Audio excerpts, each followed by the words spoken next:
নমস্কার, আরামকেদারায় আপনাদের সবাইকে স্বাগত। আজকে যে গল্পটি পড়ব সেটির লেখকও শ্রী অলোক রায় মহাশয়। আসলে গল্পটি ওনার প্রপিতামহের। তার লেখাটি শ্রী অলোক রায় মহাশয় উদ্ধৃত করেছেন আমাদের সবাইয়ের জন্য। গল্পটির নাম বিবাহের জল। আগের গল্প ধ্যানযোগেরই পরবর্তী অংশ এটি। ফুলশয্যায় কেহ ঘুমায়? আমি কক্ষে প্রবেশ করিয়া দেখিলাম ললিতা ঘুমাইতেছে। প্রথম দিনেই আমার পর্যঙ্কটিকে সে আপনার শয্যা ভাবিয়া লইল কোন মন্ত্রে? অপরের শয্যা এসে এইরূপ নিশ্চিন্ত নিদ্রা দিতেছে কি প্রকারে? আমি যে উহার পর নহি সে কি তবে প্রথম দিনেই বিশ্বাস করিয়া লইয়াছে? আমার হাতের উপরে চন্দনলিপ্ত তাহার হাতকানি রাখিয়া সে ঘুমায় আমার প্রহরায়। মাছিটি বসিয়া যেন তাহার নিদ্রায় ব্যাঘাত না ঘটায় আমি ব্যজনীটি তুলিয়া ধীরে ধীরে সঞ্চালন করিতে লাগিলাম। মধ্য জ্যৈষ্ঠের ঘর্মাক্ত দেহে বায়ুস্পর্শের সুখে ললিতা পাশ ফিরিয়া তাহার দক্ষিণ বাহুটি আমার বক্ষে স্থাপন করিল। অপরিচিতের স্পর্শেও তো তাহার ঘুম ভাঙিল না। আমি কি তবে ইহার অপরিচিত নহি? তবে কি সত্যই আমরা 7 জন্ম ধরিয়া একে অপরকে ছুঁইতেছি? লোভ হইল, আমিও পাশ ফিরিয়া একবার উহাকে বক্ষে বাঁধিয়া লই। কিশোরী কি কোপান্বিতা হইবে? জননীর কাছে গিয়া ফরিয়াদ করিবে, আপনার ছেলেটি বড়ই দুষ্ট। রাত বাড়িতেছে, লোভ বাড়িতেছে। বালিকার লাবণ্যের নেশায় আমি ক্রমেই গ্রস্ত হইতেছি। যেন নিদ্রাতুর এরূপ ভান করিয়া পাশ ফিরিয়া ললিতাকে বক্ষে জড়াইয়া ধরিলাম। চক্ষু মুদিয়া গণ্ড পল গণিতে লাগিলাম, কি হয় কি হয়। কতক্ষণ কাটিল বুঝি নাই, কিছুই হইল না। তাহাতে বুঝিলাম কিশোরীর নিদ্রাভঙ্গ হয় নাই। সাহস করিয়া চক্ষু খুলিয়া একেবারে দারোগার হাতে ধরা পড়িয়া গেলাম। এত বড় বড় দুটি নয়ন মেলিয়া বালিকা আমার মুখপানে চাহিয়া রহিয়াছে। আমার নিদ্রাটি ভান কি প্রকৃত ইহাই জানিবার জন্য সারাটি না দিয়া অপেক্ষা করিতেছিল। মৃদু হাসিয়া এবারে কহিল,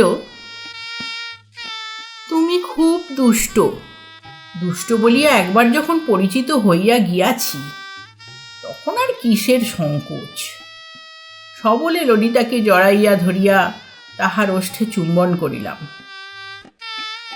জমিদার ঘরের একমাত্র সন্তান, যাহা চাহিয়াছে তাহা পাইয়াছে, কখনো হার মানে নাই। আজ হঠাৎ পরাজয় স্বীকার করিবে কেন? বালিকা উপর্যুপরি আমার গণ্ডে এস্থলে সেস্থলে 3খানি চুম্বন দিয়া বিজয়িনী হইল।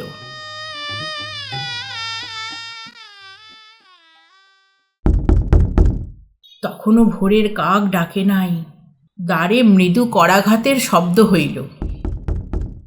ললিতা গিয়া দুয়ার খুলিয়া দিল। ঘরে প্রবেশ করিলেন আমার 8ম বর্ষীয়া ভগিনী এবং এই গৃহবাসী প্রত্যেকের অভিভাবিকা বাণী দেবী। রাত না পোহাইতে পরের বাড়ির মেয়েটির কোনো প্রকার কষ্ট হইতেছে কিনা তত্ত্ব লইতে আসিয়াছেন। আমাদের শয্যায় উঠিয়া বসিয়া প্রথমেই জানিতে চাহিলেন তাহার অবিবেচক দাদাটি কোনো প্রকারে জ্বালাতন করে নাই তো তাহার নতুন বৌদিদিটিকে। তাহার গাল টিপিয়া আদর করিয়া ললিতা জানাইল, তাহার দাদা অতিশয় ভদ্র, কোনো উৎপাত করে নাই। ভগিনী বিশ্বাস করিল না। গোয়েন্দা সুলভ তীক্ষ্ণ দৃষ্টিতে আমাকে নিরীক্ষণ করিয়া বৌদিদিকে জিজ্ঞাসা করিল, তবে তোমার কপালের সিন্দুর দাদার গালে লাগলো কি করে? দাঁড়া, মাকে গিয়ে বলছি দাদা গুন্ডামি করছে। অনেক কথা বলিয়া, অনেক উপঢৌকন দিয়া ললিতা কোনো প্রকারে তাহাকে নিরস্ত করিল, কিন্তু বহু চেষ্টা করিয়াও কিছুতেই তাহাকে বিশ্বাস করাইতে পারিল না যে তাহার দাদাটি গুন্ডা নহে। তবে শিবু দাদার মাথা ফাটিল কি করিয়া? জাতীয় অসংখ্য উদাহরণ প্রস্তুত করিয়া সে সাব্যস্ত করিয়া দিল যে তাহার দাদা রাবণ রাজার তুল্য গুন্ডা। অতএব বৌদিদি যেন কোনো প্রকারে তাহাকে আস্কারা না দেয়। বাণী একলাও অতগুলি উপহার বহিয়া লইয়া যাইতে পারিতেছিল না বলিয়া ললিতাকে সঙ্গে যাইতে হইল। অন্ধকারের গাঁটছড়া খুলিয়া আলো তখনও পুরাপুরি মুক্ত হয় নাই। গত সন্ধ্যার বিশাল অনুষ্ঠানের হাজার ঝক্কি সামলাইয়া রাত্রি দ্বীপ্রহর পার করিয়া শুইতে পারিয়াছিলেন জননী। তাহার আহ্লাদী কন্যা গিয়া ধাক্কা মারিয়া তাহাকে উঠাইল।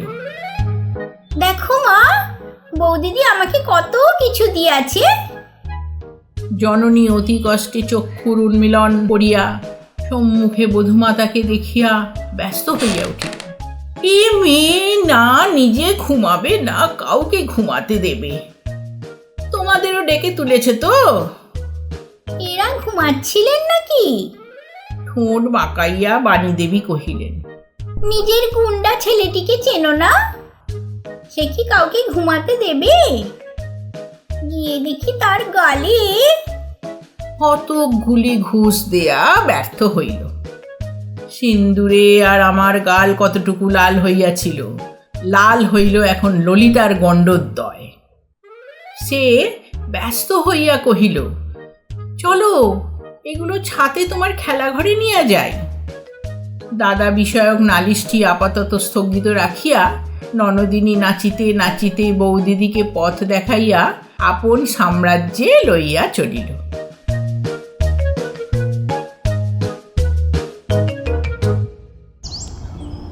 অষ্টমঙ্গলার যাত্রা আমাকে চতুর্থ দিনেই করিতে হইল, কারণ পঞ্চম দিনেই পড়িয়াছিল জামাই ষষ্ঠী।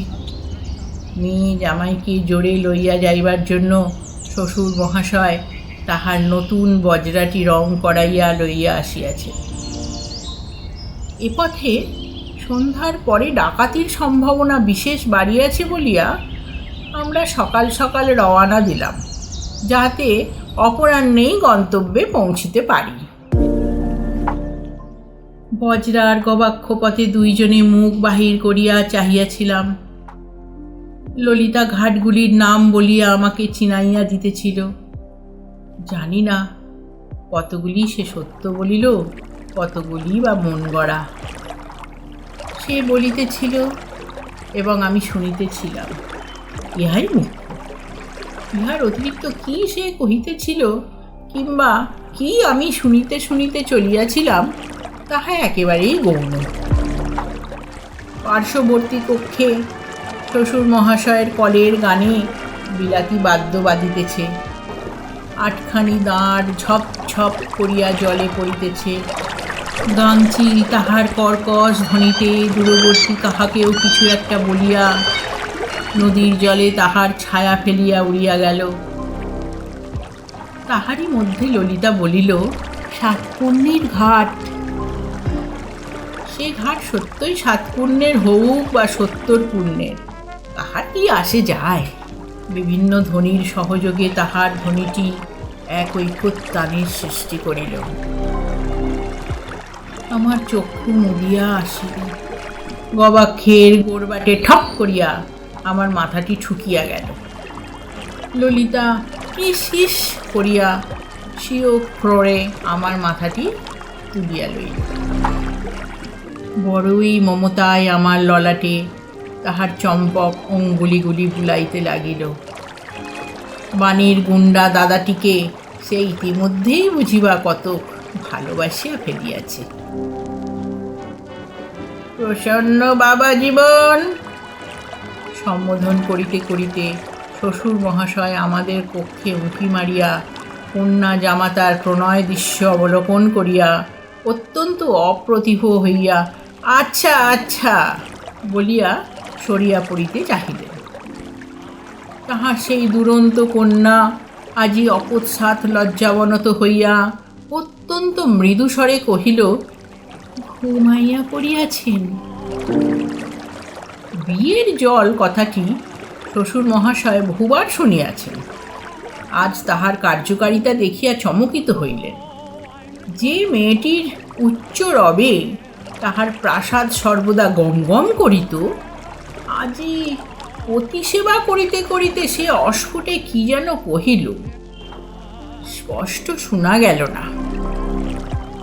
শ্বশুরমশায়ের প্রসন্ন বাবা জীবন ডাকটি শুনিয়াই আমার তন্দ্রা দূরীভূত হইয়াছিল, কিন্তু কিশোরীর কোমল ক্রোধটির মায়া ত্যাগ করিয়া তখনই উঠিতে ইচ্ছা হইল না।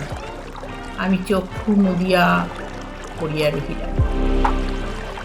আমার নকল ভাবগুলি এই 4 দিবসেই সুন্দর বুঝিতে শিখিয়া গিয়াছে ললিতা। আমার মস্তকটি স্বীয় ক্রোড় হইতে সাবধানে নামাইয়া দিয়া সে কহিল, রব, বামুন ঠাকুরকে একটা দরকারি কথা বলিয়া আসি। আমাদের দ্বিতলের কক্ষ হইতে 2 ধাপ সিঁড়ি নামিয়া গলা তুলিয়া ললিতা বলিল, বামুন ঠাকুর, আজ কি পাক করছো? বামুন ঠাকুর সংবাদ দিলেন, হাত জাল ফেলিয়া মাঝিরা কয়টি ইলিশ মাছ ধরিয়াছে, তাহারই 2টা তিনি আমাদের জন্য চাহিয়া লইয়াছেন। ললিতা এইবার তাহার দরকারি কথাটি ব্যক্ত করিল। বামুন ঠাকুর, ব্যঞ্জনে রহিয়া সহিয়া মরিচ দিও, তিনি একেবারেই ঝাল খেতে পারেন না। শ্বশুর মহাশয় আপনার কিশোরী কন্যাটির গিন্নিপনা দেখিয়া পাশের ঘরে অবশ্যই মনে মনে হাসিতেছেন। বিয়ের জলের মাহাত্ম্য আরও একবার হয়তো অনুভব করিলেন তিনি।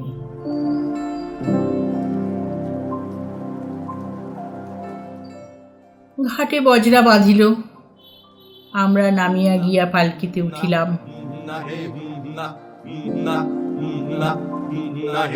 কিছুক্ষণ পরে বেহারাদের হুম হাম থামিয়া গেল। পালকি নিচে নামিল।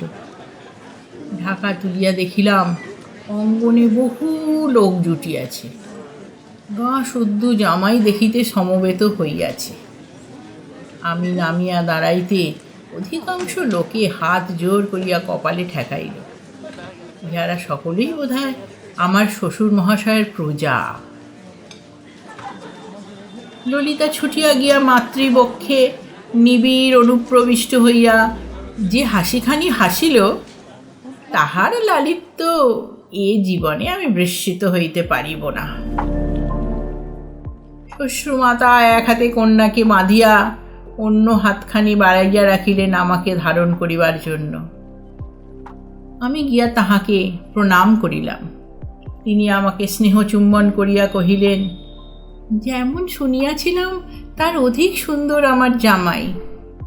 সারাদিন কষ্ট করে এসেছ, শিলামা, এদের ঘরে নিয়ে যেত, একটু বিশ্রাম করুক, আমি এদিকে জলযোগের আয়োজন করি।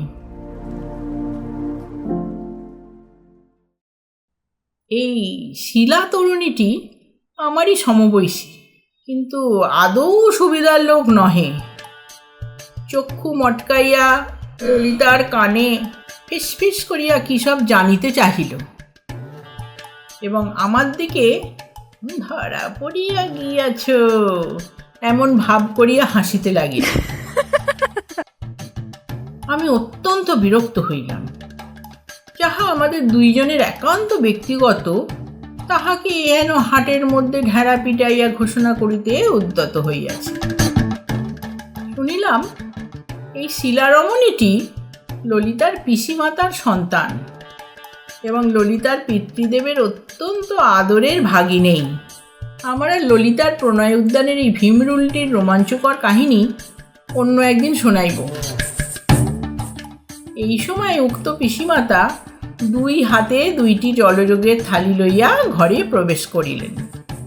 একটি থালি আমার সম্মুখে দিয়া অপর থালিটি হইতে কিছুটা চন্দ্রপুলি ভাঙিয়া ললিতার মুখের কাছে ধরিলেন। ললিতা অত্যন্ত লজ্জা পাইয়া বলিল, আহ পিসিমা, আমি বড় হয়ে গেছি। পিসিমাতা কহিলেন, আমলো 4 দিন আগে পিসিমা না খাইয়ে দিলে পেট ভরতো না তোর, আর আজ 4 দিন পরে বড় হয়ে গেলি তুই।